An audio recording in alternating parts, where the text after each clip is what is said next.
You know what my biggest concern that I'm looking for in a PhD interview candidate?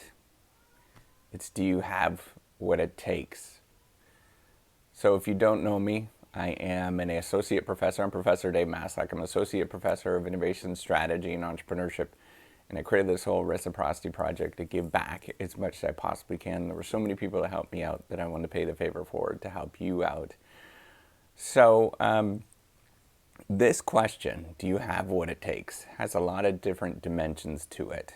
But what I'm thinking about, if you are thinking of doing a PhD interview and you're wondering how that person that you're interviewing with is potentially viewing you, they're really taking a deep question or deep thought into, do you actually have what it takes?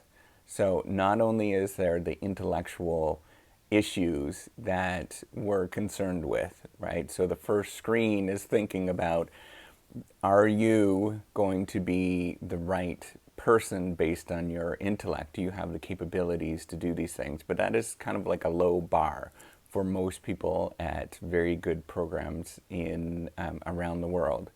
But the next level is thinking about, do you have what it takes to stand up and actually defend yourself in a tough situation?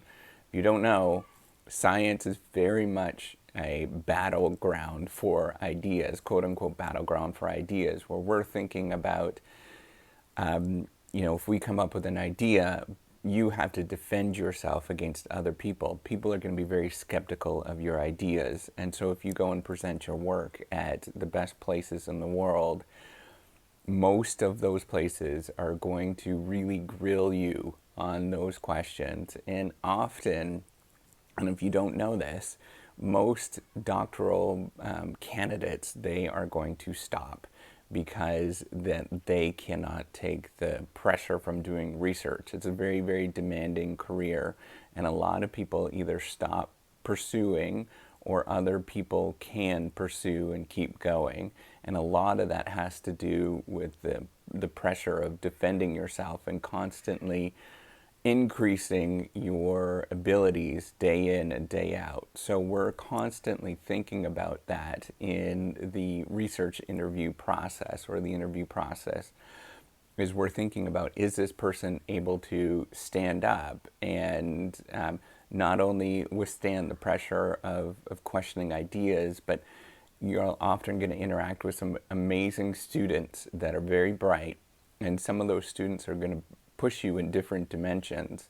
So we're very careful in terms of who we bring in, because it is such an investment. It's such a difficult process to teach somebody and then have them stop 3 or 4 years into the process after you've invested that much time into that intellectual property, that we're really scared of that. So we're concerned about, does this person actually have what it takes to do good science? So make sure that you, those are my kiddos.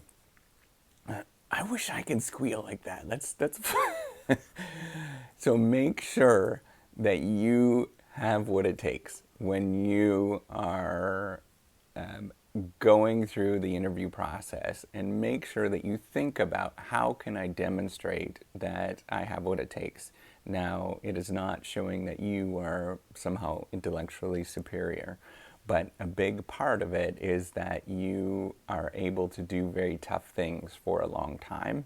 So if you can demonstrate that and show that component of it, that you are able to do things for a long time and persist at something for a long time, that's a good demonstration. But the other thing is to demonstrate that you are able to interact in a positive manner with other people without getting angry, without getting emotional, because it's a very emotional affair. And it is difficult to do these things. So just make sure that you have that component to it, and you're able to deal with the pressures of being top in your field. So if you want to go to a top program, just know it is going to be intellectually tough, and we're going to be thinking about, do you actually have what it takes? All right. So with that, guess I gotta go make some breakfast. Take care and have a wonderful day. Bye.